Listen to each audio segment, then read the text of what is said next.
polisi so n'o ye Kalabankɔrɔ polisi so ye olu y'a yira sa k'a fɔ ko k'a daminɛ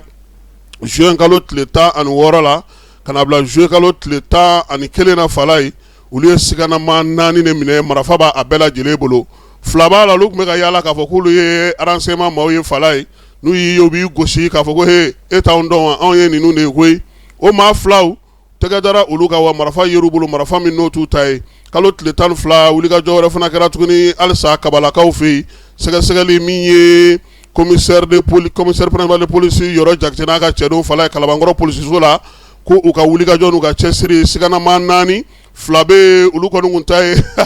olu tun b'u yɛrɛ kɛ fanga ka baarakɛlaw ye si ɲinini ko ta nasira fɛ papier kolonw b'u bolo an ye karisa ye jaja u tɛ maa si ye bingalikɛla bandiw de don marifa bɛ u bolo. Sigana nana ye u la min ye commissaire ka maaw ye olu ka wulikajɔ dɔ senfɛ u ye ni maa fila bɛɛ lajɛlen salo maa fila wɛrɛ bɛ kalo tile 16 n'o ye juin kalo ye u taara u ka so brigade maaw ka ɲinini senfɛ u y'o fana u taara sɔrɔ marifa bɛ o fana bolo AC AT ɲɛ cogo la ye dɛ an kɔni dɛ a bɛ se ka kɛ dɔwɛrɛ fana nka a ka surun cogo la AT ɲɛ cogo la de jara somaw don san 18 Fala ye funanɲɛni marifa b'a bolo min ye nin maa kofɔlenw ye sa u tun ye dɔ de dɛndɛndɛn k'o minɛ k'o ka 8,000 d'u ma Fala ye ko n'a ma 8,000 di ko sɔsɔli fil'u bolo dɛ u b'a dasa kun dɛ. O kɔfɛ juin kalo tile 18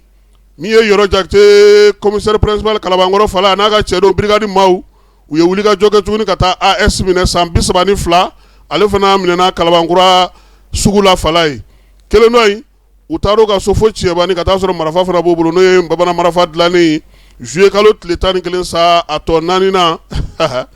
u fili la nin na dɛ AT u y'a sɛgɛsɛgɛ ka ɲɛ kɔni